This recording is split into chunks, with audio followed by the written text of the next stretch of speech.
You are listening to the Pencil and Paper Podcast Network. Visit pencilandpaperproductions.podbean.com to find more great podcasts. Welcome to the Palace of Megapixels. This is Super Mega Crash Brothers Turbo!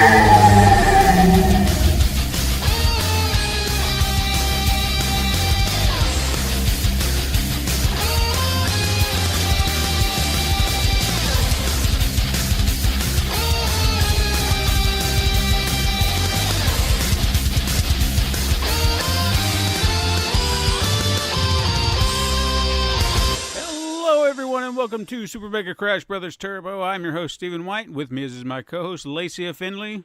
Happy Monday. Todd is unfortunately not here, and he will not be here next week either, he informed me. He's going on a trip this week. He just kind of got caught up, plans. Things happen. We can't do anything about it, so... but no, he's going away next week and all that, so it's all good. We're going to... fun. We're going to batten down the forts and all that, so... It'll be fine. Spring breaking? Probably. Although I don't know what kind of spring breaking you can do in Denver, but hey, why not? Well, I mean, it depends, I guess, on how you like to spend your spring break. Right? I mean, let's just go to where it's cold. Yeah. I mean, it's not the typical spring break, idea, but, make it work. I mean, my idea is just still staying holed up in my house with the window open. So I'm like, it's nice outside. Yeah, I'm kind of with you on that. Let me look at it from right here. Sure. So, what you been playing? Well, this week I dove a little bit into Phoenix Wright. Nice. You're the new talking series about that later? that's well, not new, but just recently ported over to PCs and consoles this week. I believe coming up. Yeah, so tomorrow for those of you listening. It's great. It's everything I wanted it to be. I mean, it's the same great game. I don't know if I should go into it too much right now, but no, save it for later. Yeah, it's not like a huge review or anything like that, but I'm having a lot of fun. Thankfully, they didn't mess with a lot of the mechanics or anything like that, so it's been a lot of fun. And then of course Beat Saber, because we got that working again, and so I haven't really dove into a whole lot of different stuff this week outside of that, and my usual go-to now is just so I can pretend like I'm amazing at something, and hopefully it doesn't melt this coming weekend, Right. But how about you? Well, I've gotten a little farther into Doom. I think from what I've kind of gathered, I think I'm kind of nearing the end. I think maybe I've got 3 or 4 more levels, perhaps. So I'm really trying to explore. I'm trying to get all the secrets and everything because, why not? It's fun. Yeah. And then I get stuck on these spots where I can see it on my map, and I'm just frustrated because I'm like, I know there's a way to get there. I know I'm missing something. And then there's the last level that I played last night, there was a lever for one of the classic Doom maps you can find in a level. And I saw, this area carved out, because there's always one area carved out you can never get to unless you find the switch and open the door and all that. So I was like, I know it's there, but I don't know how, I don't know where the switch is. And I walked right around it somehow and walked away. And then I couldn't get back up to the area in which it was at after you progressed far enough. So I had to replay the level at least to that point, which I'm at least grateful to that. If you miss a challenge or you miss an item, you don't have to play the entire level over again. Right. You just... nothing's more frustrating than me. It doesn't hurt you the whole thing. As long as you play it to a point, save it, done. You're good to go. So I'm grateful for that. But outside of that, I actually played Unravel 2. I don't know if you remember that little gem. Yeah, I mean, I very little of the first one, but never the second one. But how is that? It's actually, I would recommend playing it with a friend, because I played it with Katrina, and it really feels like a proper co-op game, because you have to work in tandem, but not in a frustrating way, because I've seen co-op games where you can hold the other one back, or it just seems frustrating and stuff like that. But in this, you always feel like you're helping the other person. If they miss a swing, you can just pull them up, just help them out. If you're a fellow compatriot, I don't know what word I'm looking for here. Your friend. Yeah, your friend. The person sitting next to you, probably. If they're struggling to get through some of the platforming elements, they can just jump on your back and you can go through it. And I was going to say that probably came useful with you a lot, right? Yeah, I mean, I still remember Guacamelee, where I'm like, "Can I just walk over there, please?" Just come on. But he was just yanking us through the levels. But no, I honestly feel like it's a proper co-op game in the sense that you never feel like the other person is a hindrance or that you're holding them back. You really have to work together in a way, and it's always in a good way. So even if I made it somewhere, I could have just been like, hang on, I'll pull you up. And she could just pull herself up. She didn't have to make the swing. She didn't have to do all that other stuff. So I like that. But yeah, those are the only two games that I really kind of got into. And I don't know if anyone can hear the chicken in the background, but for God's sake. I can. It's like I woke up and it's like, hey, what's going on? It's laying an egg, no doubt. We've gone over this. I've got chickens out there. I'm about to smack a cat because she's climbing over areas she shouldn't be. Animals, I'm telling you. Mini zoo over there. Yeah, it's just I did not ask for this. I'm not in We Bought a Zoo, okay? Jeez. I'm a victim. But anyway, let's talk some news because we've got a decent amount. Yeah, I'd say it wasn't an insanely slow week. Yeah, I mean there were bits and pieces. I would really say that I don't know. I'll just get into it because every story just kind of touches here and there. First of all, let's talk about this really interesting one that you kind of pointed me to, which I even talked to you about. I was like, is this weird news? I don't know, but I don't really feel like it falls into that category because it's not funny, No. It seems that companies are marketing a version of a pregnancy tracking app known as Ovia to female employees that are looking to become pregnant or have become pregnant.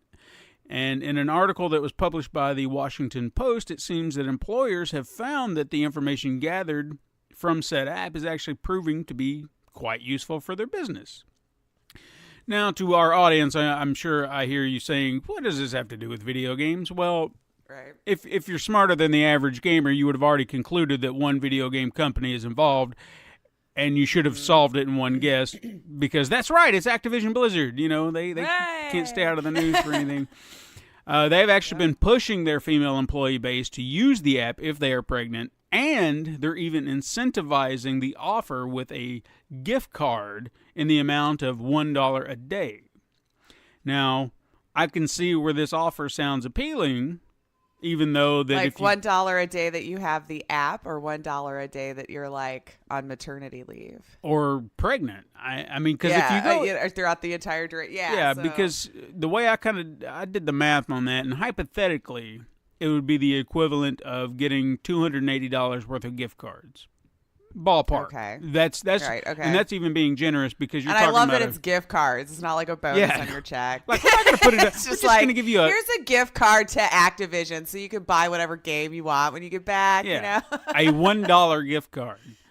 So anyway, why would the company want this information? Well, according to a representative from Activision Blizzard, the use of the app has helped the company with employee retention and profit, saying, quote, I want them to have a healthy baby because it's great for our business experience rather than having a baby who's in the neonatal ICU where she's not able to focus much on work. So, but how are those? I guess I should have done more of a deep dive after I read that article because I'm still like confused how those two things correlate. Like to me, that seems more of like a paid family time issue as opposed to a keeping track of my ovaries issue. Yeah. Because I don't really feel like it matters because it just, like I said, she can't focus on her work.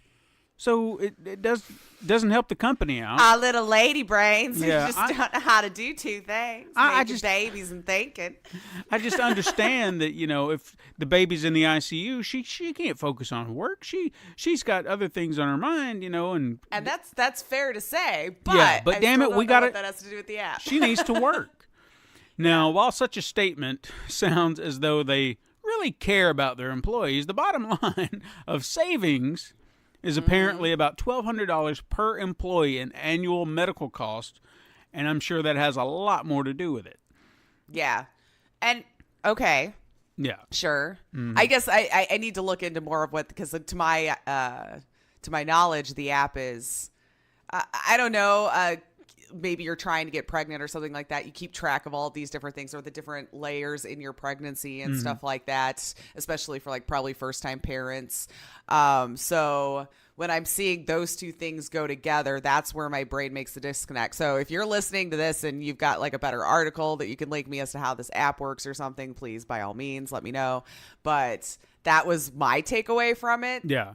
So it's like, it's kind of that gray area of, well, then are you going to hire them less likely if they're in their childbearing age and if they don't use the app so we can see where you might get pregnant falling along some big game that we might need all of our employees to be at, Yeah. Like, and it could just very well be well-intentioned too. I don't want to, completely attack the whole idea without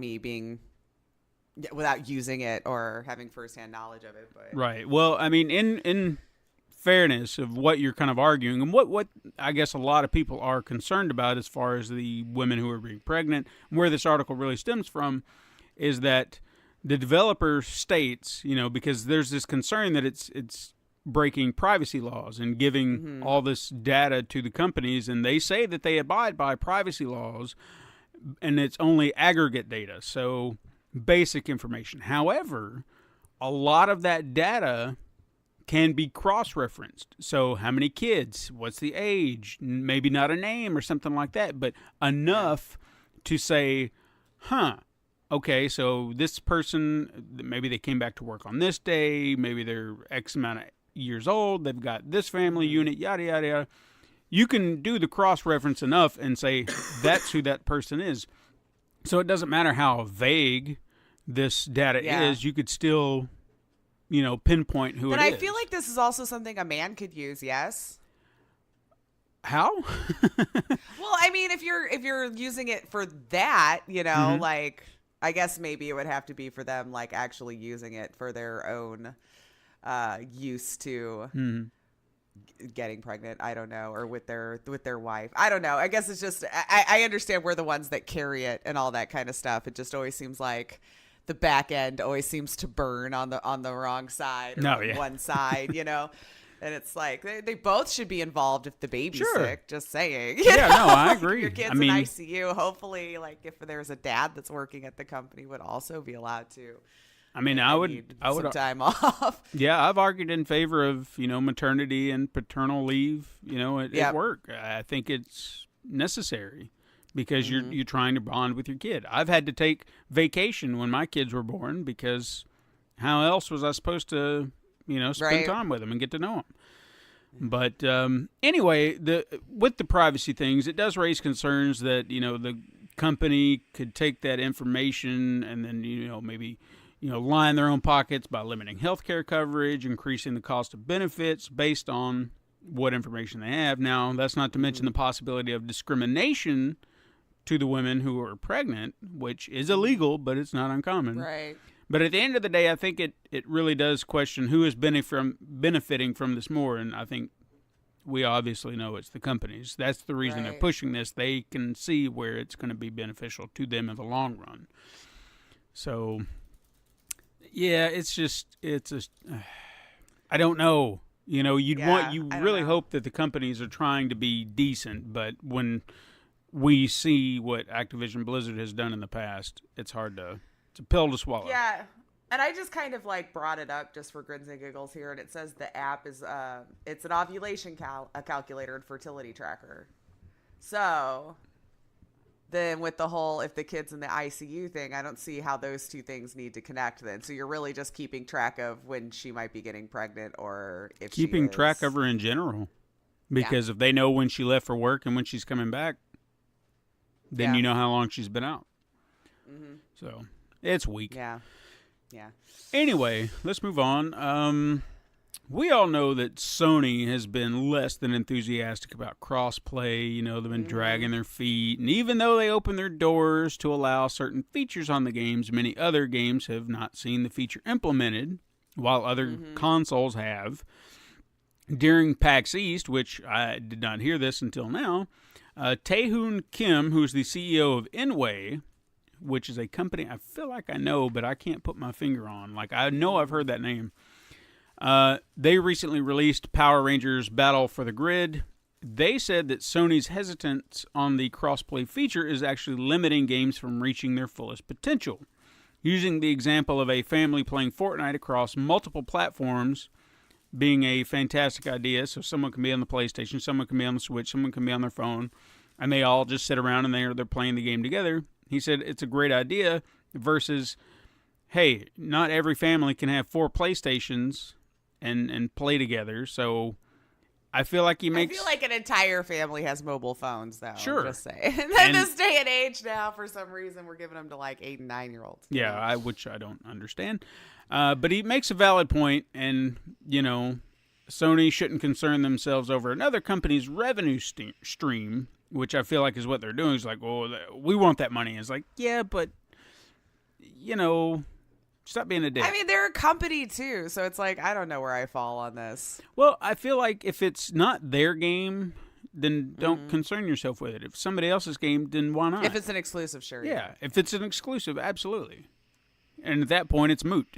So they're going to be buying it on their favorite mode of playing the game anyway. So just open the doors. Let people play however they want to. Because I feel like if they do open their doors more... You're going to see more people not going to buy the other consoles. We can be like, oh, I can cross-play right here. I don't have to worry about that. Mm-hmm. So, one thing, speaking of PAX, that I completely overlooked was the Borderlands 3 trailer announcement, which, you know, I think I watched and was like, I've never been a big fan of the series, you know? I'm sorry. I liked it well enough. I don't think it was one that I ever rushed out to go grab as soon as it was brand new or anything like that. We'd get it on sale, and it was a fun once through. Mm-hmm. Now, what I will say is while I wasn't a fan of the actual main games, I did enjoy Tales from the Borderlands. And if you saw the trailer, you may have seen that characters from that game are being put into Borderlands 3. To what capacity, I don't know. From what I've heard, it's more like a casual, oh, there's that person, and then it's that guy. Like a hat tip. Yeah. So they're going to be in there, but to what degree, I don't know. Now, what's interesting about this story and seeing that is one of the characters, the main character of Tales from the Borderlands, was a character by the name of Reese, and he was voiced by Troy Baker. So we're kind of like, cool, Troy Baker, he's coming back. Well, he's not. Yeah. Which is a shame. In fact, he was actually unaware that the character was in the game when he saw the trailer because he Why would you get Troy Baker? He's freaking awesome. I know. Here's like I mean, from the back and forth that I saw, he said, like, when he was asked about it, once the trailer dropped, he's like, they came to me, we talked about it, and I was up for it, but I never heard back from him. And then you go to the other side, and Randy Pitchford saying, Baker said no, we went without him. And I was like, I don't think so. I'm sorry, I don't believe Gearbox on this. I really don't, because why would he lie? Why would he lie about, if he said... that's like his livelihood, that's what he does. Yeah. I mean, if he said no, then he's not going to sit there on stage and be like, I don't know what. He's just going to be like, I didn't feel like doing it. Right. I had something else going on. Yeah, I couldn't do it. I wanted to do something different. I mean, is it really going to be worth lying over? You know, it's just... I guess I don't know in this day and age anymore. I'm almost hesitant to say I would believe one way or the other because people just seem to shock me all over the board anymore. Good point. Whatever, good point. But I would think not. I'm on your side where I would think not. I don't see a reason for creating that kind of drama. Mm-mm. So, what else I got? Oh yeah, the Epic Games Store. We talk about it a lot. You know, love it or hate it. Thing? I personally have no dog in the race, so it doesn't matter to me. Yeah. Anyway, for haters of the service, one major claim that gets tossed around is that the platform is a form of spyware that has been developed by the Chinese government to collect information from users. To what end? I don't know. Other purchasing habits, so they know what ads to throw at you. Sure. I don't know. Other concerns have been the exclusives, a lack of a shopping cart, and various other features found on numerous other platforms. And while Epic CEO Tim Sweeney agrees that the latter complaints are valid points, he does argue against the spyware claims and say that they are completely unfounded and urges people to separate fact and fiction. These claims actually stem from Epic's partnership with the Chinese-based company Tencent, which is currently the world's largest video game company. Sweeney pointed out that all decisions surrounding exclusive were his decision alone, and while Tencent does own 40% of the company's shareholdings, he personally is the controlling shareholder, meaning Tencent cannot dictate the company's decisions. Now, obviously, this did not quell any concerns and anger from gamers. As the debate raged on, former Valve employee Richard Geldrick spoke up in support of Epic, saying Steam was killing PC gaming. It was a 30% tax on the entire industry. It was unsustainable. You have no idea how profitable Steam was for Valve. It was a virtual printing press. We have no idea. I think we all had an idea. Yeah, we should. Just saying. He said it distorted the entire company. Epic is fixing this for all gamers. And you'd think at some point some people would take notice to this comment, but alas, Steam loyalists wrote his statements off as some resentful ex-employee. So we're not. This never is gonna end. No, it's not. People are gonna stick with what we see it in everything. You stick with what you want, and that's it. You have to be one or the other. I am not gonna stand on one side of Marvel or DC. I can love both. Right. It's that simple. It's fine. Like I said, I welcome the competition. Yes. The way they're doing it might be a little weird, let me just bully my way into the competition, but I mean, yeah. But just I don't know. Yeah. I don't get as angry about it as some, but because you still have choices. It's not like you don't have choices. And it's not like they're exclusive for good, I think was always my point. And with my backlog and the fact that I like to get things on sale, I guess I haven't been that worried about it yet because they haven't snagged up something where I'm like, oh, God, what am I going to do with my life? I can wait 6 months or a year if I was the type to need it to only be on Steam. See, I feel like that maybe once, maybe twice a year do I ever buy a game outright first day. Right. That's it. Like Spider-Man. That was a no-brainer for me last year. It was like, I'm going to get this game when it comes out. I want to play it when it comes out. That's it. Period. It's just, it's not a habit for me, but I have to be confident in it, But like you, I've got so many games already. I've got to really be excited for this game. Right. Like Detroit Become Human, I think, was the last one I can remember where I was day one release. So it's the same with movies. I mean, there are certain movies that I want to go to the theater to see, and others I can wait. Right. It's like, I do want to see that, but I'm not going to the theater to see it. I'll get to it when it's half off, and I'll be just as happy with the game, I'm sure. Yeah. I got plenty to occupy my time between now and then. Or I can just borrow it from Todd.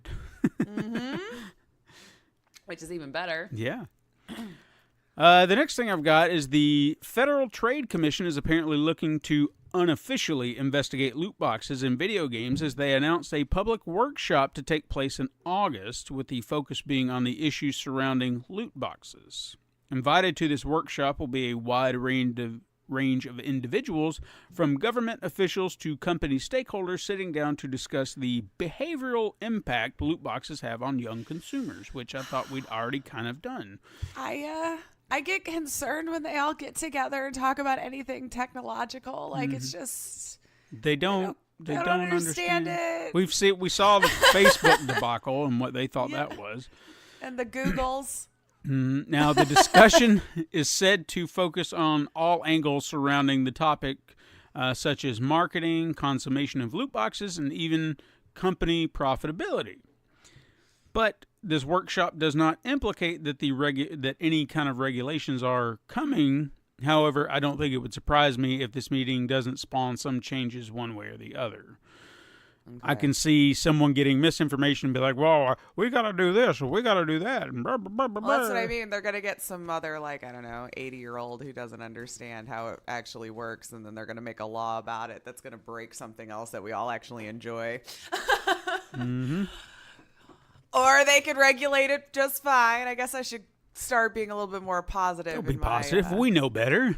You have a track record is all. Yeah.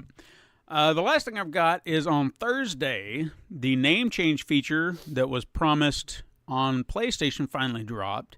Every player is allowed one free name change. And then from then on, you have to pay $10 to change it, or $5 if you're a Plus subscriber.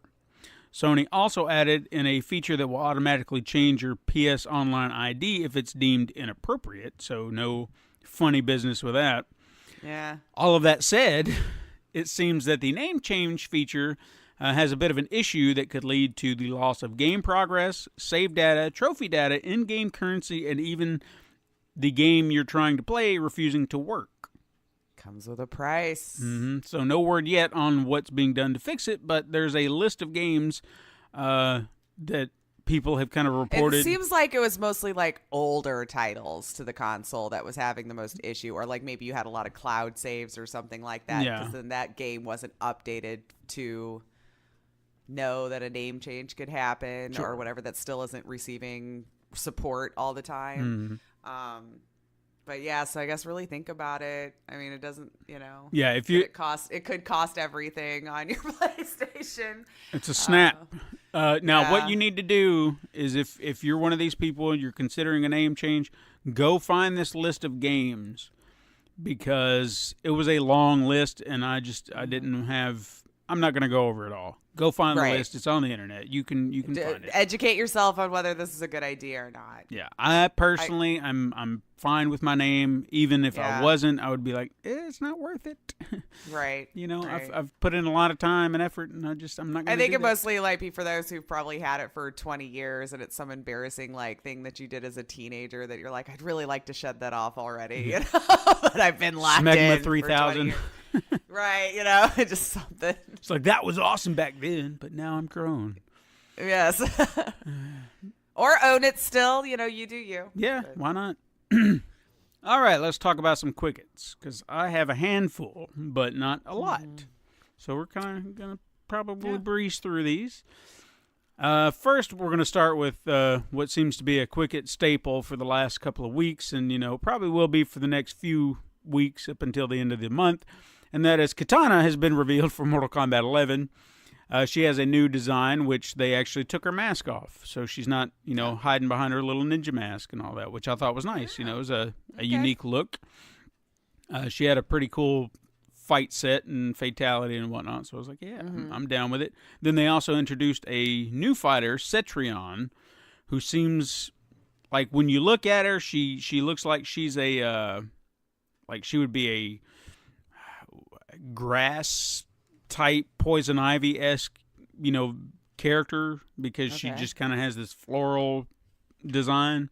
But then when you see her fight, she kind of seems like an elemental, because you see rocks, and then you see fire, and then you see ice. So it's like, okay, so she's kind of this, I don't know what she is, but something from the earth. Yeah. So she's in tune with the earth, Mother Earth. She's that thing.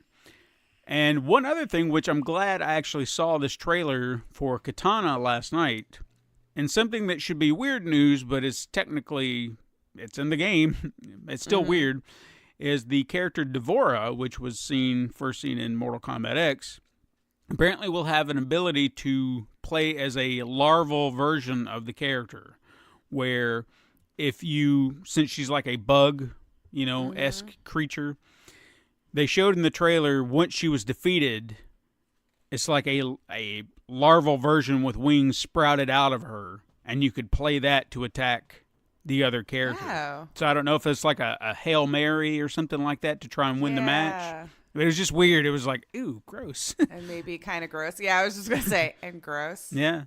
So there's that. Look forward to that in the near future, in the coming weeks. I'm sure we'll hear about it. Yeah. See how it goes. What else we got? Ubisoft had to apologize for a homophobic slur found in The Division 2. I don't know if you saw this or not. Apparently there was a piece of street art showcasing a police officer eating a donut. But if you looked closer at the badge number of the cop, it said FA6607, which if you kind of do your... you can... Yeah. I had to spell it in my brain. Yeah, it's fine. Because I don't know that I would have made that connection right away. But it's, Oh. Yeah. Okay. Why are you doing that, man? People, and of course, they said, oh, we don't know anything about it. Somebody or employee just kind of snuck that in there. I'm sure that's what happened. Mm-hmm. EA and Respawn's Jedi Fallen Order had a teaser released online with some game details, such as the story of the game will be official canon. So if you're a Star Wars purist, this will be part of the Star Wars lore. Okay. The combat was being described as Dark Souls-like, which I don't know how I feel about. But then they also said... a lot of people are doing that. Yeah. Okay. But then they also said that there will be like a lot of parkour elements, and so I guess you'll be doing some flipping and some hopping and some jumping. So kicking some buildings. Yeah. Parkour. And then the protagonist of the game, whom, as far as I know, as far as of this recording, we have not been told about. He will have or she, could be a she, I don't know. Could be. Will have a droid sidekick that doubles as a backpack, which I guess is neat. And the last thing is that players will be exploring multiple planets, so it's semi-open world. So, yeah, cool. Yeah, I'm personally, I want to say I love Star Wars. I do. In fact, I'm sure everyone wants a good Star Wars game. The new movie trailer came out over on Friday, and I wasn't sure I was going to feel about it. And then by the end of it, I had that giddiness going, yes, I'm so excited. So, that was what I was looking for. And this is not doing it for me because the track record with EA, not necessarily Respawn, it's just EA's involvement just gets me worried that once this game comes out, it's going to be a shell of a game, and it's not going to be what it's supposed to be. Hopefully they don't. I want don't it to be know. good. Like, I'm hopeful. Like, I never was like huge into the Star Wars games, but I'm empathetic to being a fan of a series for so long and just so badly wanting again a really good version of it. So I'm hoping to stay positive that you guys get that. I mean, the one game that I never played that I've heard a lot of people praise is what's it called? Knights of the Old Republic. Like, I've played a little bit of it, but not. It was more like someone brought their Xbox over and I got to play it for a minute. And I was like, yeah, I could get into this maybe, but I've never had the opportunity to sit down. I do have the opportunity if I wanted to shell out some money on my Fire Stick, which is still just odd to me that I don't know if I want to play games like that. But yeah, I don't know. Well, I guess I got to give it a shot, and that would be a great way to try it out, I suppose, to really see if it could handle it. But point being, it's odd, I want a good Star Wars game. I haven't played one in I don't know when. I just want a good one. Let's be hopeful. Yeah. What else I got? Nat G Mobile, who for the last month has been the developer in charge for Z1 Battle Royale, which was formerly H1Z1, which was formerly King of the Kill. Yeah. Okay.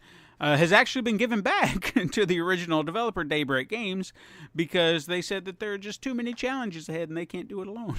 They're just like, I'm done. Yeah, it's like, we can't do this. We tried. We were the first. We're done. So good for them, I guess. Okay, At least they didn't cry. They saw the writing on the walls, like this is not going to happen. So we just need to just pawn it back off and be done with it. And so, see, I was actually this next one I was really hoping to get Todd's opinion on because the rapper known as Logic, I don't know who that is honestly. He has been cast as an unspecified character in The Last of Us Part 2. Oh. And I don't... Wait. They're still casting? Yeah, that was kind of my take on it, too. I was like, really? Still? I thought we were, like, polishing at this point. Maybe it's one of those last-minute things. I don't know. I mean, Somebody else got arrested. They need a new voiceover. I don't know. I mean, we still haven't got an official release date, so... Yeah, I know, but I guess sure, fine. I don't know how these things work anymore. I don't either. I don't know. I mean, when you're showing such a full trailer and saying like probably this year, I just assumed like you filmed the thing and now it's all like programming stuff. But I don't know what order you go in. I don't know. Well, it's like in film. I mean, I'll read an article that says, "Hey, this movie has started filming." I'm like, "All right," and then a week later, like, hey, this person's been cast in this movie. And I'm like, but aren't you filming? Well, you can film stuff totally out of order. Yeah, but I just figured with games, you need more time for, like, programming and putting it through a computer and polishing and bug testing and stuff. So I always thought, I guess you would film everything first and then go here. But I clearly, I don't know. Maybe we don't know. Chunks of it and send it over to people who do that part, and then they have another stage where they're filming the rest of it and just keep feeding it to quote unquote editor man. I don't know, or woman, whatever. I guess I should have brought this up when I was talking about Fallen Order, but it's fine because it really doesn't connect. It does, but it doesn't. You know what I mean? But during the Star Wars celebrations that were going on for over the weekend or what have you. An actress by the name of Janina Gavankar, that looks right. Yeah, that one. Sure. She voiced Tatai in Horizon Zero Dawn's Frozen Wild expansion. Did you ever play that? I did not. Well, it was like there were 3 characters that you'd meet in this expansion, and you kind of got to know them and help them hunt and whatnot. And she was Tatai. She was that character. Apparently, she knows something about the Horizon sequel, and she shared nothing, I guess. She just said, quote, "It's incredible. Wait until you see the sequel. You're going to die. I know some secrets. You're going to die," end quote. Okay. Yeah. That's an odd thing to threaten me. Yeah, I mean, there was a lot of excitement there. You're going to die. So you're going to die. That's just how I'm imagining. Yeah. You're just going to die. I can't handle it. I want her to talk like that now. Maybe. Oh my God, you're going to die. Oh my God, you're just going to die. You know why you're going to die? Because this game is just so to die for, okay? That's how she sounds. No idea. That's her voice totally now. At me if I'm wrong. Yeah. But hey, we're gonna die once we see it. So yeah, or is that some weird foreshadowing of like your character actually gets killed off and they're gonna start you over with someone else or something? Now I'm gonna throw out a little hypothesis here. Okay. Something tells me we're gonna see this on the next PlayStation console because if you really wanted to show it off properly, you want to find a game that people loved and amplify it tenfold into a world that's unlike anything we've ever seen. Now, granted, I don't know where we can go visually anymore because I really feel like we've hit a pinnacle for visuals that we really can't go a step Seems like farther. it would be much harder now to even, how do you top what we're doing? Yeah. I mean, when we went from PlayStation 3 to 4, I will say that what I noticed that they did, I mean, obviously they polished it enough to where you could tell a difference. Like, okay, so there's minor things, but they really got facial tics, which I thought was really neat. So yeah, for that advancement, that's what they got. They got the little things, and then just kind of polished it up just a little bit more. But again, where do you go? Where do you go from here? Yeah, I mean, the only thing, it's like a more powerful rig, so frames per second are more solid. You're not getting screen tearing, like things like that, where that'll just be so streamlined and polished. And I don't know how much more our eye can start to pick out as far as, bigger, better, clearer. The pixels are already so freaking small that if I push my face against a 4K TV, I'm not seeing the pixels. No. You know what I mean? And nobody's going to sit like that, hopefully, to a TV anyway. But I had to test. I'm like, this is the only way I'm going to know. Shoved my face right up there. So I don't know if I don't know. Yeah, I'm with you. That's the only thing I can think of, is just more powerful so that these games are just running as seamless as possible at that point. I think when they do ever announce, or when they do, we know it's going to happen. When they announce... And I feel like it's going to be this year. I don't know why, but I do. Yeah. Well, there's a lot of rumors floating around. We've talked about them. We've argued about them. Anyway. This is true. But I feel like that when they present these, they're really going to have to sell the idea. Now, granted, everyone wants the bigger, better thing. But what is it about this? Not just features, but visually. What can this do that I couldn't have on the PlayStation 4 or the Pro or the Xbox One X? Sell it. You're going to have to really, really sell it. And to the common person who probably isn't going to have that 4K TV or quote unquote next gen 8K TV, because like those things are still insanely expensive in my opinion anyway. I still have HD monitors, which I just got about a year and a half ago. So that tells you how behind the times I even was. Yeah. So. Yeah. I'll move on. Yeah, I'm just like, I feel like the TVs would be even more expensive. I mean, the only reason I have a 4K TV now is a Black Friday deal. See, I was just like, you know what? I don't know when I'll ever get this. I got the money. Screw it. Let's just. And can you tell a difference, like, it's majorly from? A little bit, because when it really went from, like television, for example, once they kicked up the frame rate, it was jarring. Because everything looks kind of like live TV. Well, going from standard to HD, that was a huge leap for me. Yeah, oh yeah. I can remember thinking everything looked weird. They looked like they were sitting in my home, and I wasn't comfortable with it. Yeah, now I'm used to it.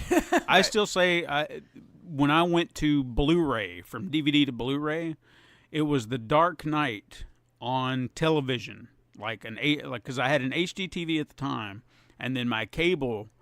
In my old place was processing HD. So that I sat there and watched The Dark Knight, and it was on, and it was in HD, and I was like, oh my God, this is amazing. Like, I could tell the depth of the color, the crispness of it all. I was like, I've got to get on the Blu-ray, and I did. Because it was just like, holy shit, this is amazing. That looks great, yeah. So, yeah, I mean, with this, I've started... I don't know if I even said that here or if I complained about it before, this television supposedly has like the UHD or the HDR, supposed to process your 4K on your PlayStation, better or whatever. Oh, yeah. Because it was a feature there, and it was like, this is the only way you're ever going to get 4K on your PlayStation is with HDR. And I'm like, okay, TV said it had HDR. I sat there and hunted it down for months, and I was like, this box lied to me, this son of a bitch. And then I started playing around with the settings, and I finally found it. So finally, the PlayStation acknowledged, is like, oh, you got HDR, and I'm like, yes, just like the box said. I do, in fact. So I've noticed little things where it does, like I've tried to play some of the games that really utilize it, like Spider-Man, and I mean, it looks pretty good. So all right, I'll just say that you can maybe not drastic differences, but you can tell certain things. Okay. Fair enough. Yeah.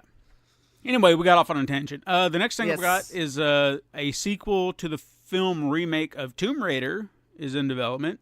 If you're excited about that. I don't know if I am anymore. I don't. I didn't see the new one. I've heard it's okay, but... I finished that series. I feel like I'm okay. Yeah. We'll see, though. I'll wait. It's just not something I'm insanely excited about. I'm not saying it's not something I wouldn't play. Well, this is a movie. Huh? This is a movie. It's a new one? Well, a sequel to the remake movie that they did, which is based on the new games which okay, are then I missed that part of it. Then I don't know. Yeah. Oh, yeah, because there was the new movie. Yeah. There we go. which I'm is catching up. essentially like a remake, shot for shot of the Tomb Raider. Was it Rise of the Tomb Raider, or is it Tomb Raider? I don't remember. It was Tomb Raider. I think it was just Tomb Raider. It probably was Tomb Raider. Who cares? So yeah, if you're into that, if you're excited about that movie and you liked it, there's another one coming just for you. And finally, Tomb Raider.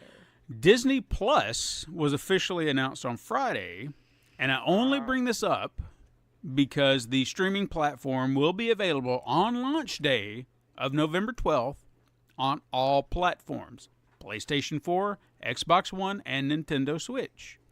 Okay. And I've got to say, good. Yeah. Because there are these Why other wouldn't it, though? streaming platforms yeah. that don't seem to show up on my PlayStation. I'm like, why can't you just put it on there or something? Yeah, that seems weird. Because, I mean, it's movies and stuff. Like, why would that... The only reason I have an Amazon Fire Stick right now is because there are apps I can't get on my PlayStation.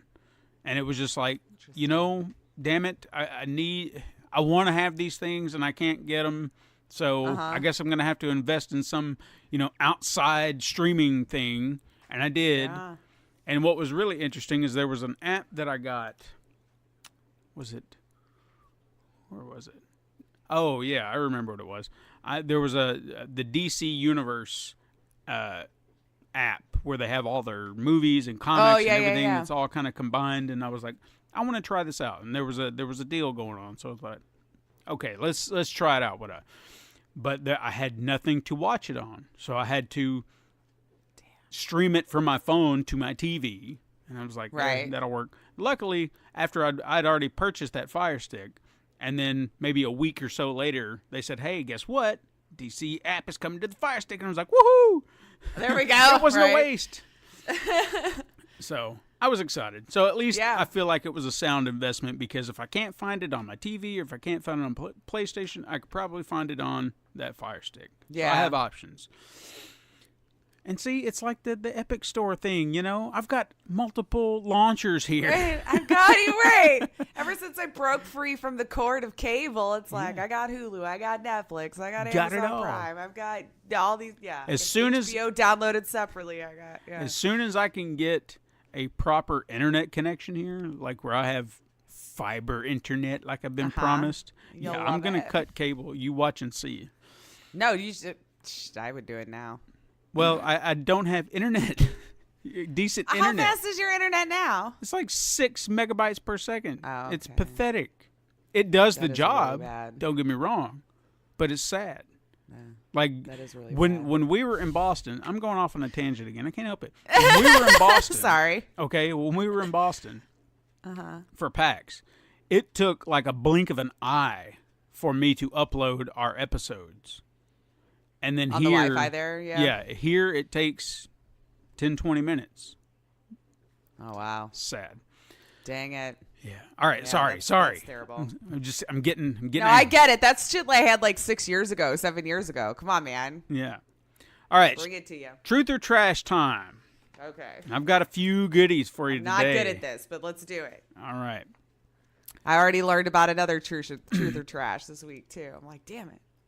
So the first one, again, seems to be a staple here, but hey, this is something that can be easily confirmed.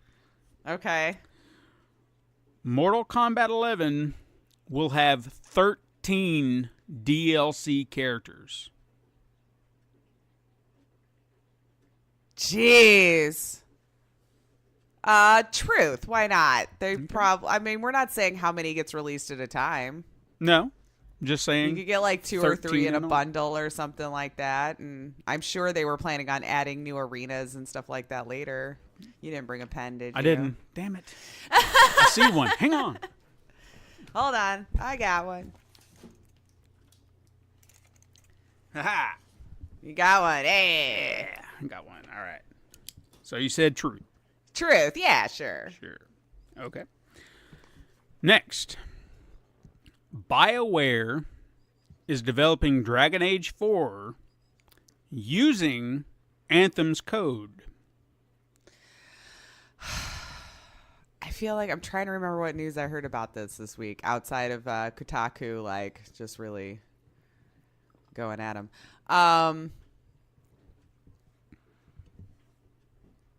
going to say trash. Okay. Because I don't think that was the news I heard. Although I'm kind of worried that it's not going to happen, but, you know.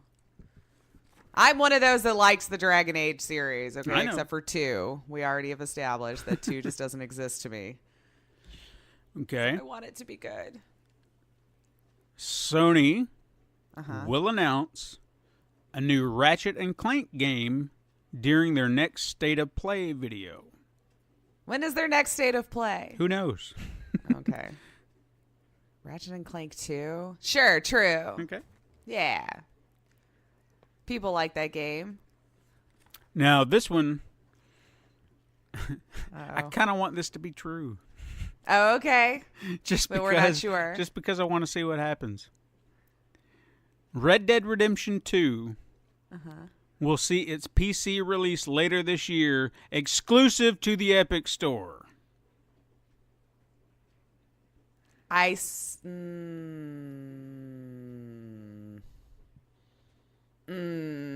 is a tough one. Because, like, I feel like we're going to see the PC release of that because Rockstar is just very smart in how they release everything so they can get all of your money. But exclusive to the Epic Store. Ooh. I'm going to say trash. Okay.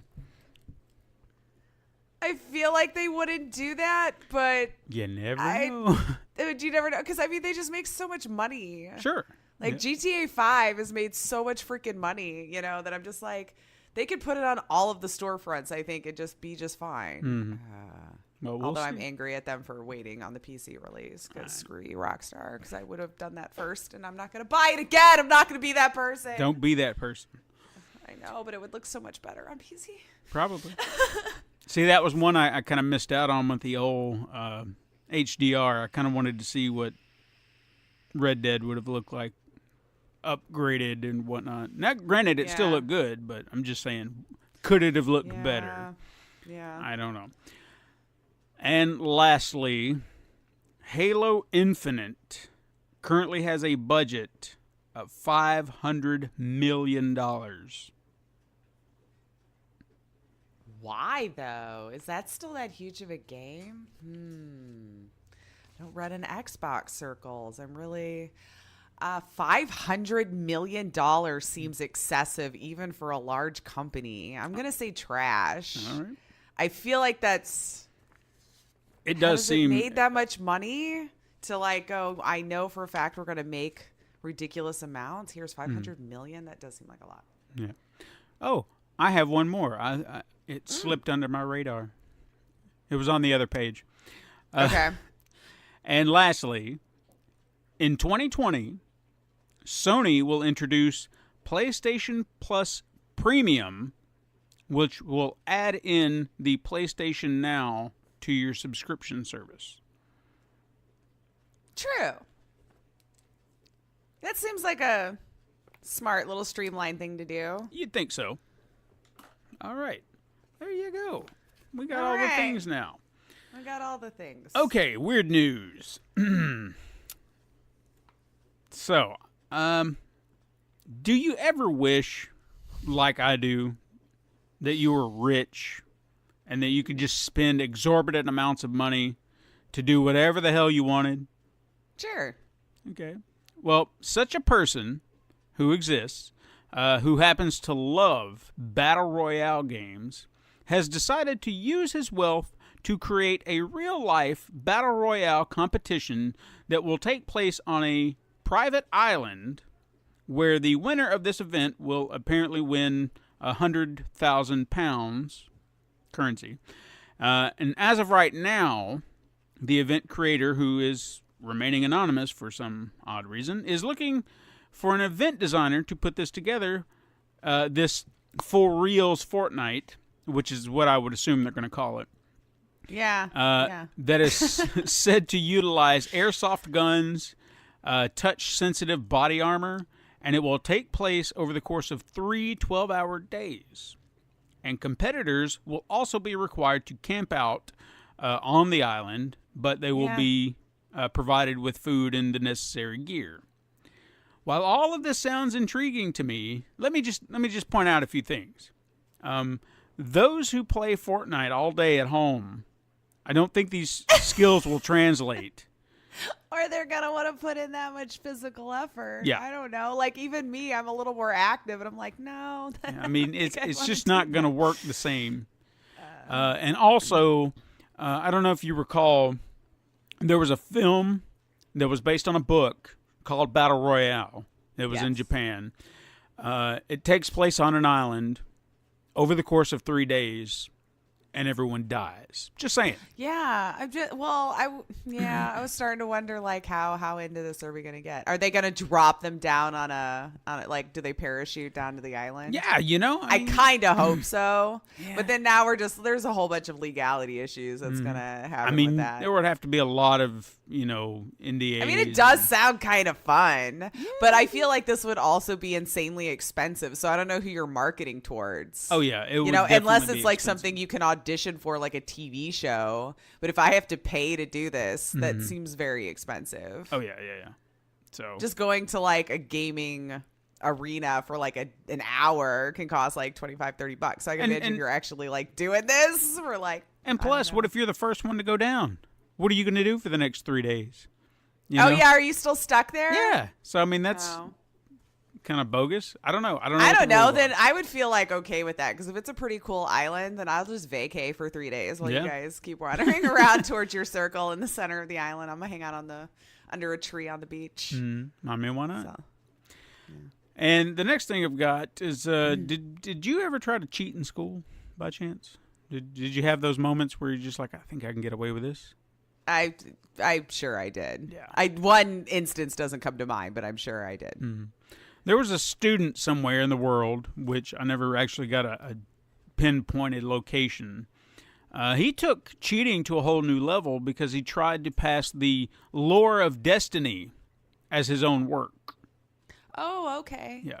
And now what I'd like to know is, in this English class, what exactly was the homework assignment that he was given that he thought he could pass this Did he off? like get graded and do pretty well before anybody realized too? No, he copied and pasted the whole thing from the internet, and I guess thought his teacher was, stupid and wouldn't figure it out. And I don't know that I would have. Well, I think that it was. I mean, maybe the writing style, but I don't know that I would have known where it came from. I'm going to assume this is what happened. The teacher probably looked at it and said, "This is really good. Too good." I've taught you for several years now. So they probably just Googled a piece of it, and then it brought up, the Destiny page or whatever, and it's like, I see now. This is why their teachers are smarter than me. All right, let's do some release dates real quick. First, I have on April 15th, One Finger Death Punch 2 on PC. Then on April 16th, we have World War Z for PlayStation 4, Xbox One, and PC. And I'm kind of curious if Todd's all excited about that. Because, he's... we have Heaven's... I signed up to see if I could get a code for it, so we'll see. Yeah. The co-op seemed kind of interesting. There's Heaven's Vault for PlayStation 4 and PC. Warhammer Age of Sigmar Champions for Nintendo Switch. My Time at Portia for PlayStation 4, Xbox One, and Nintendo Switch, which that actually kind of looks interesting. I saw a trailer for it. It's like it's not really, is it like a town building? Kind of. It almost seems like it's kind of like a mixture of like all of a lot those of different kind of things. simulation games that we've been seeing. Yeah. I think it's just coming out of early access though, right? Because it's been out I think so. on early access. Path to Nemesine. I nailed that. PlayStation 4 and Nintendo Switch. Final Fantasy X and X2 HD Remaster for Xbox One and Nintendo Switch. Ghost Giant for PlayStation 4. Eternity, The Last Unicorn for Xbox One. Tanks Meet Zombies for Nintendo Switch. Planet Coaster Classic Rides Collection for PC. Table of Tales, The Crooked Crown for PlayStation VR. And World of Warships Legends for PlayStation 4 and Xbox One. Then on April 17th, we have Truberbrook. There we go. That's the word. Truberbrook for PlayStation 4, Xbox One, and Nintendo Switch. Snooker 19 for Xbox One, and Revenant Saga for Xbox One. Then on April 18th, we have Cuphead for the Nintendo Switch. Our World Is Ended for Nintendo Switch and PlayStation 4. Katana Zero for PlayStation 4, Nintendo Switch, and PC. Anniversary Collection Arcade Classics for PlayStation 4, Xbox One, Nintendo Switch, and PC. Overcooked 2 Campfire Cook-Off for PlayStation 4, Xbox One, Nintendo Switch, and PC. Padre for PlayStation 4, Xbox One, and Nintendo Switch. God's Trigger for PlayStation 4, Xbox One, and PC. And Slabwell, the quest for Cactuns. I don't know. That sounds right. The quest for Cactuns Alpaca for Nintendo Switch. Okay, sure. Going after an alpaca. And then on April 19th, we have Motor Rush GT for Nintendo Switch. Love Nurse Syndrome for PlayStation Vita and PC, and Active Soccer 2019 for Nintendo Switch. Lace, do you want to play What the Hell Did You Just Say? I guess. I've got 2 good ones for you. I was just sitting here thinking, I'm like, Maybe. Okay. Maybe. I mean, I think they're fun titles. Okay. What I picked for you. And again, Todd's not here to take his 2. That's true. But, I saw these titles and I thought, hey, these are the worst titles I've seen ever for a game. So I'd love to hear what you come up with. They're the worst ever, you guys. You hear that? Yeah, they aren't like, Cuphead, which makes you go, I wonder what that is. No, right. You get Geometry May, I swear it's a nice free game. Geometry May, I swear it's a nice free game. Yeah. That's the name of this game. It is. Oh my God, this is okay. For the easy answer, I feel like this is one of those like math games. Like Geometry May is your teacher, and somehow they've incorporated like on the chalkboard kind of like a visual novel style, but you'll get to like type in your answers, where she's trying to make learning geometry fun. And on this, well, would they even use a chalkboard anymore? I mean, probably like a touch screen thing. I don't know. I don't know how kids learn today. If chalkboards are still a thing, or dry erase board or whatever. They really should be, but I'm sure dry erase is. I don't know. But it's a game, so we're allowed to go wherever we want in the world. So you start off in the classroom, and then as she is teaching you, magically you transform to, I don't know, a pool hall, because geometry is very important in learning how to play pool properly. And so then maybe they've got it on the screen there where you learn the right angle of this and the that and the nonsense. And then when you think you've got it, you hit the pool ball and you get that. Or then you transform to, I don't know, drawing blueprints for something. Just like fun geometry related things. And so Geometry May takes you to all these places around the world and teaches you geometry. And it's for a younger audience, up to teen, I guess. Because they probably are the ones doing geometry, right? It's like teenagers, not like I mean, they kids. should be. They're in high school. By then. Mm-hmm. I know when I learned it, I was terrible at it. I wasn't like in 5th grade. It was, like 9 or 10 or something like that. I mean, yeah. I mean, that sounds about like the game that I assumed it would be. So. Oh, you didn't take the descriptions this week? No, I didn't, because I didn't. It's sometimes more fun not knowing. That's true. And these seem terrible. That's why it's fun to guess first. But yeah, I feel like I'm just gonna go the easy route. I'm not gonna try to build some extravagant world around who Geometry May is. Maybe she looks like Robin Williams is Mrs. Doubtfire. Okay, well, the next one, I mean, I'm really excited to see what you come up with it, because don't get too excited. I feel like when people have blown up their hopes about stuff that I do this week, they've probably been a little disappointed. Well, I'm not like don't put too much on it. I'm not expecting the greatest description of all time. I'm just curious as to what direction you'll go with it, because it's a very interesting title. You died, but a necromancer revived you. You died, but a necromancer revived you. This feels like a Manuel Samuel type of game. I don't know if anybody knows that one. I do. You do? Mm-hmm. Oh, okay. So I feel like it's something along those lines. So maybe the first scene is how you died. I feel like we're in this mythical world where wizards and all that kind of stuff would have already existed. And when you die, when the necromancer revives you, you are having to play as the necromancer also. So maybe it could be co-op. Okay. Somebody could be the necromancer and you're the person who died. But I feel like it would be more interesting as the necromancer trying to control the other person as they still have to live their life.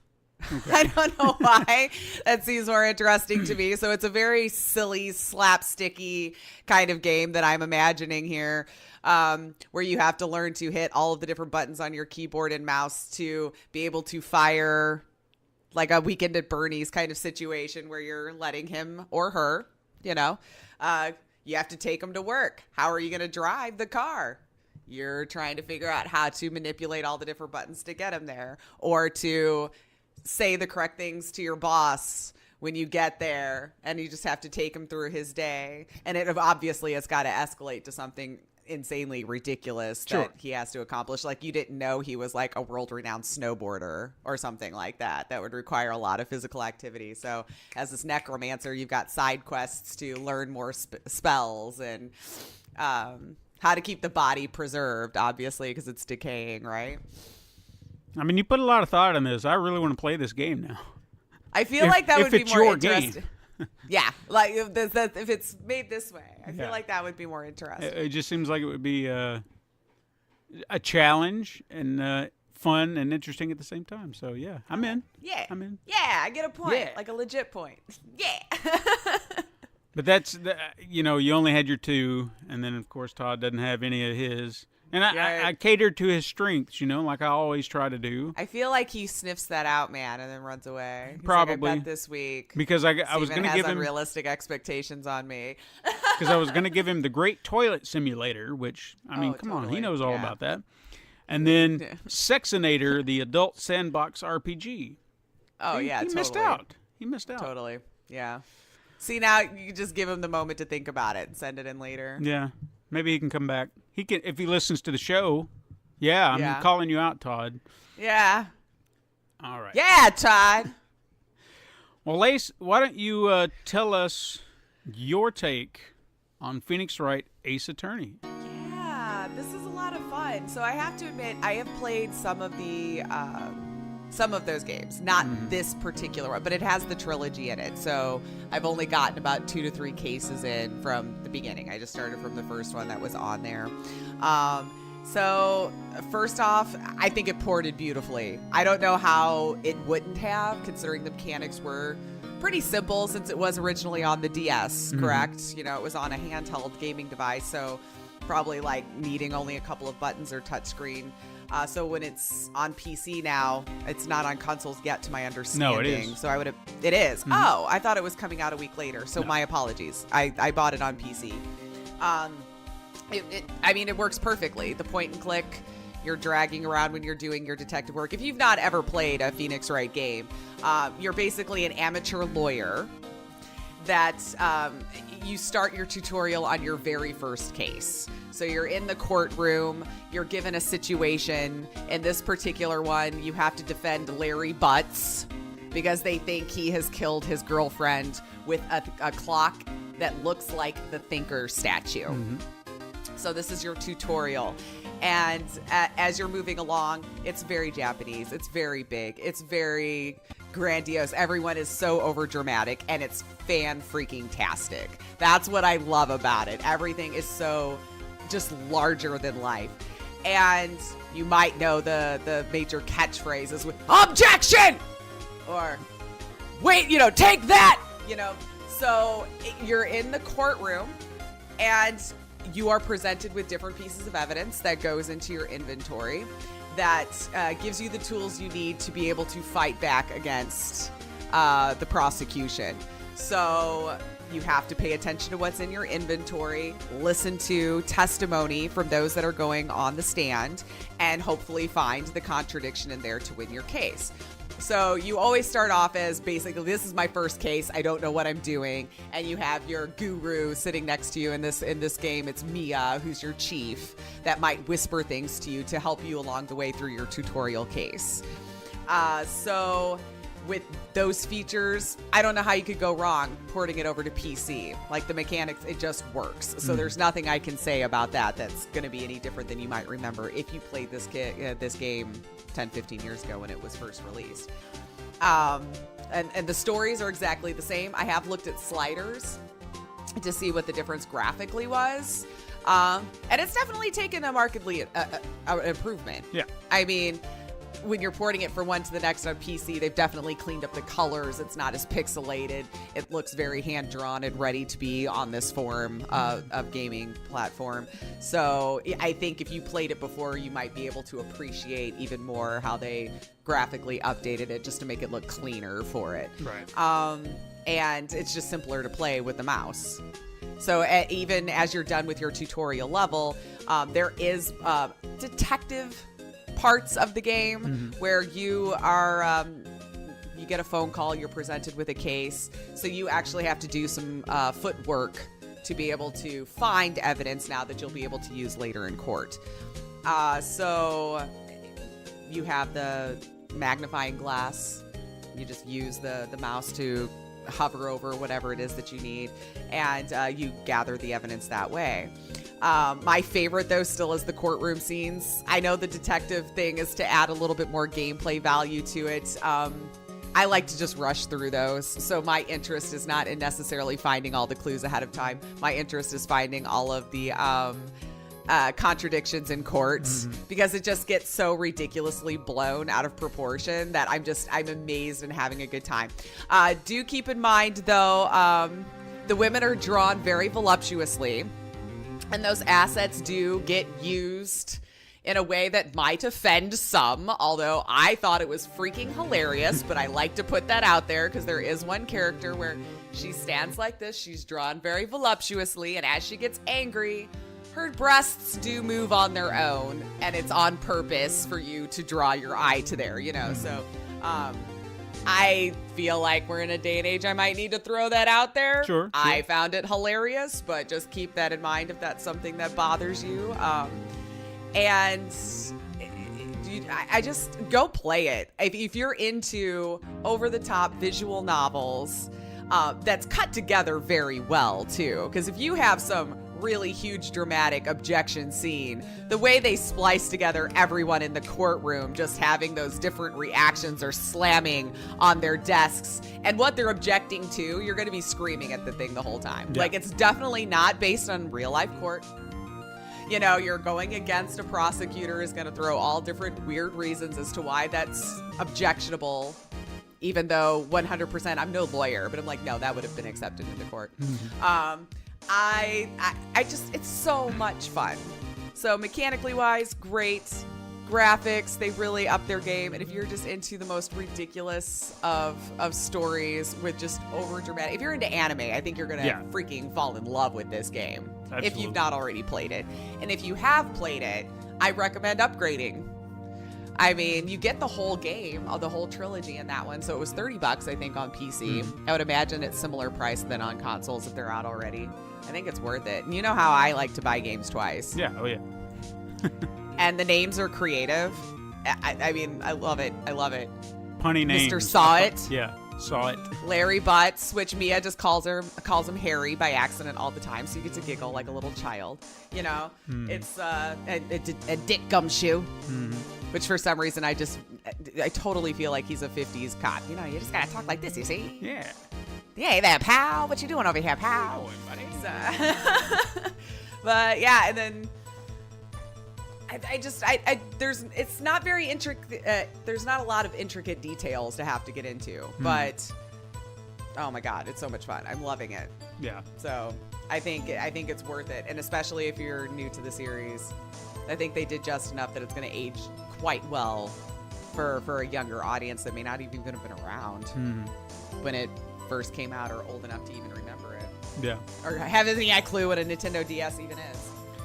And as someone who has played the series, I did want to play just a little bit of it to kind of give a early Side by reaction side. just based on what I saw.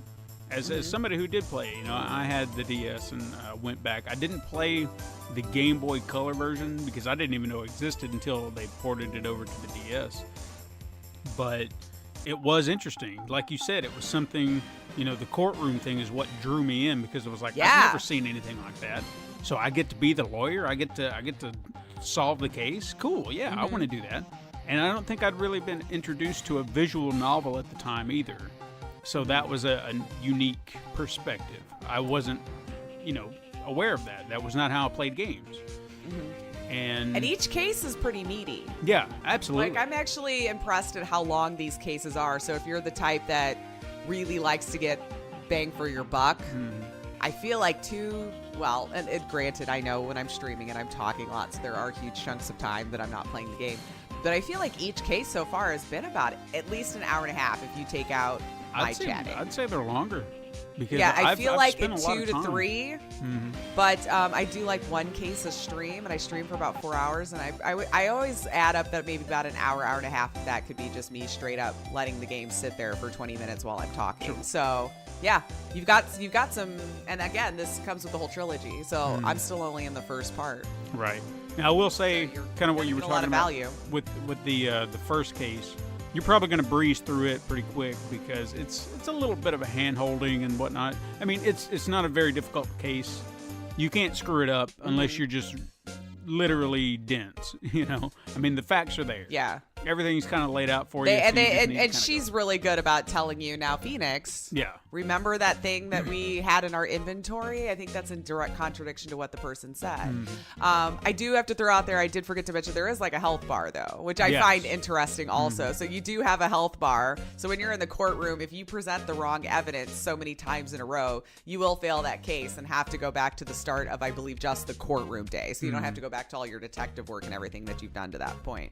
But they do have the save feature in there, which I will unabashedly admit I abused when it looked like I was about to keep presenting the wrong stuff. So I would just save it so I wouldn't have to restart my courtroom day. I mean, it's a fair thing to do. Because sometimes, for me anyway, a couple of the things that they would say on the stand, I feel like the contradictory evidence could have gone to either or. And then I would just choose the wrong one because it's like, I know this is the piece of evidence. I'm just choosing the wrong part of the testimony to present it for. Because it will give you the entire testimony, and then you get to go back and do your cross-examination. So they break it down into chunks. Like, here's the first part that the person said. Do you want to press them on it a little bit further? Or do you want to present some evidence that's showing they're lying? And so I found pressing, I can just press all day long. It didn't seem like that hurt my health at all. But as soon as you present the wrong evidence...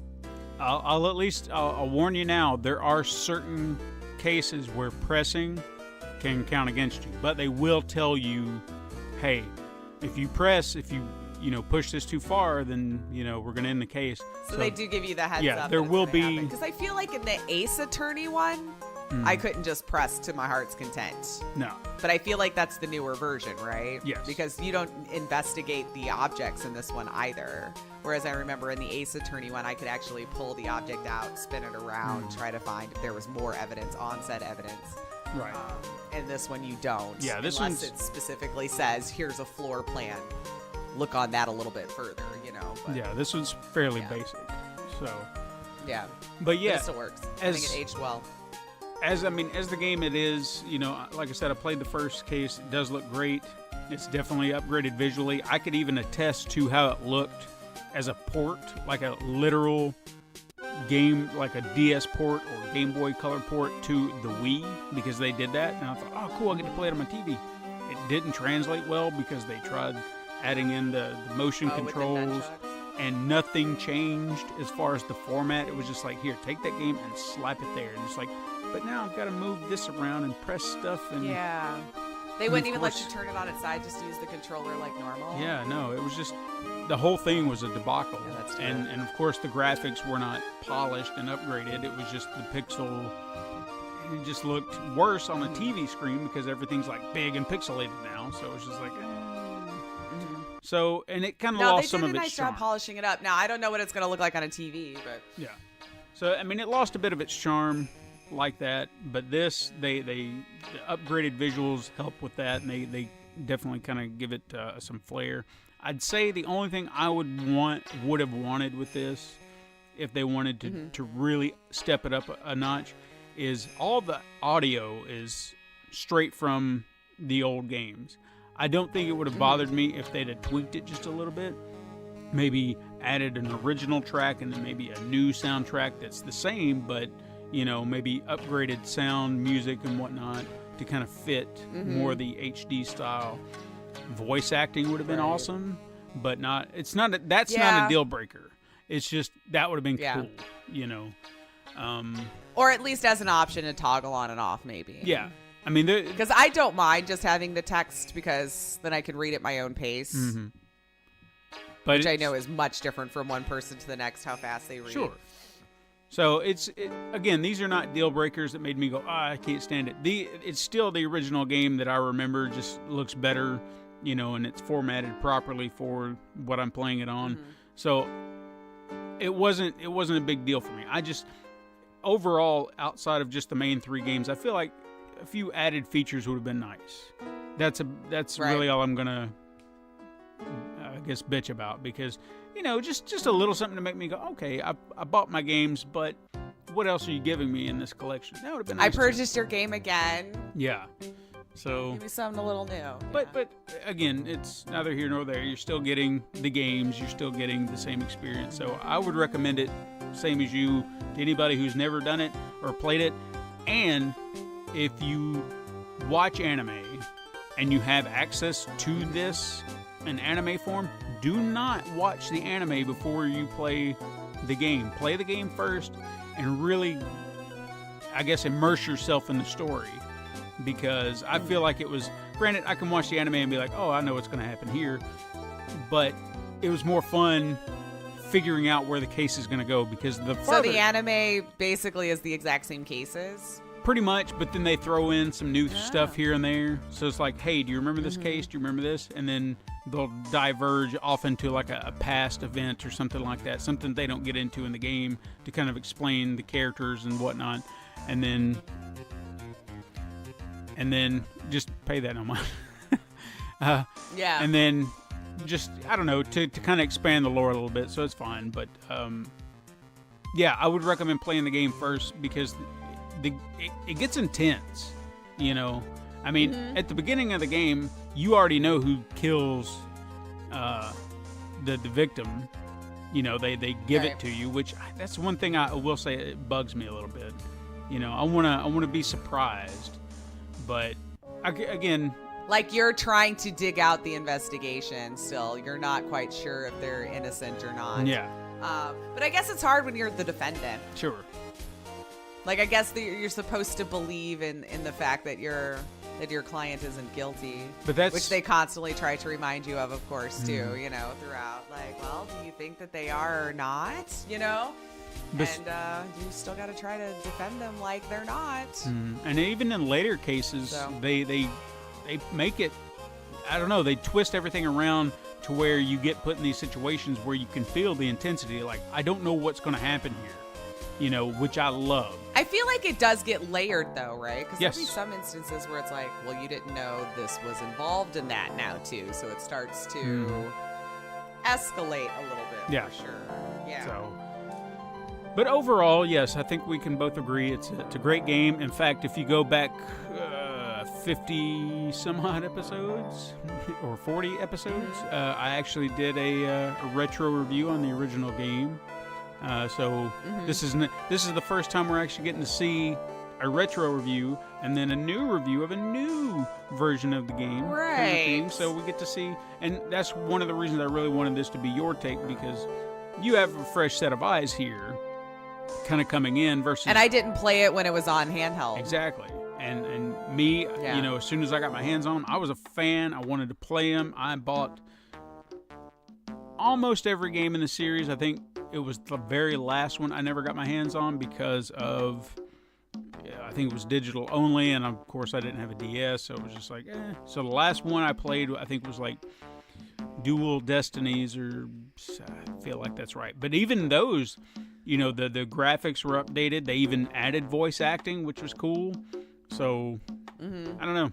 Hopefully they'll release the rest in another package, because I'd definitely buy those. I'm sure they will eventually, depending on the success of this. Because like I said, I think I've only played the Ace Attorney series, the Ace one.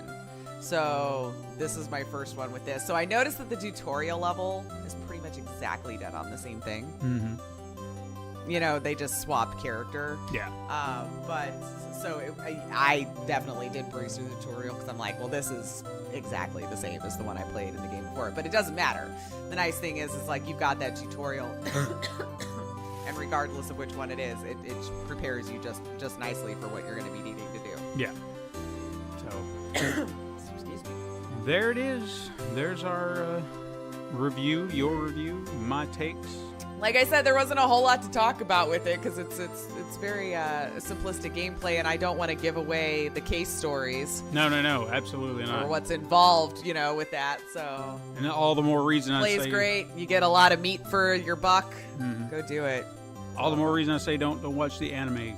Play the game first, and then go back and be like, oh yeah, I remember that case. That's cool. Right. But and then just let yourself get immersed in it and yell at the screen and get all irate because it's more fun that way too. Oh, especially when you're trying to like you said with the evidence, you've got the right evidence, you've got them dead to rights, and you're like, what am I missing here? Because I did that so many times. Which piece do I need to put it on? It's like, damn it, I know I got this guy. What am I doing wrong? So, and then you feel so stupid when you figure it out. It's like, oh yeah, of course. I feel even worse because, like, I'm usually streaming and then the chat will let me know how dumb I'm being. I'm like, you know what? I'm paying more attention to you. This is your job right now to tell me what piece of evidence I'm supposed to use. This is part of your burden to bear as a viewer. Right. Well, if you've got nothing else, that is our show. No. I want to thank all of our listeners out there. Remember, you can follow us on Twitter, Super Mega Crash. Find us on Instagram via our weekly icon art. You can shoot us an email at supermegacrash@gmail.com. We'll read it on the show. You can also support the show by pressing a like button, leaving reviews on your preferred platform. You can even go to patreon.com/Pencil and Paper Productions. And should you want to share the love to your friends, you can tell them to find us on the Pencil and Paper Podcast Network, found on Apple Podcasts, Podbean, Spotify, Google Play, Stitcher, or wherever you find your podcasts. Thank you so much for listening. I am Stephen White. I am Lacia Finley. Join us again next time, Super Mega Crash siblings. But until then, game on.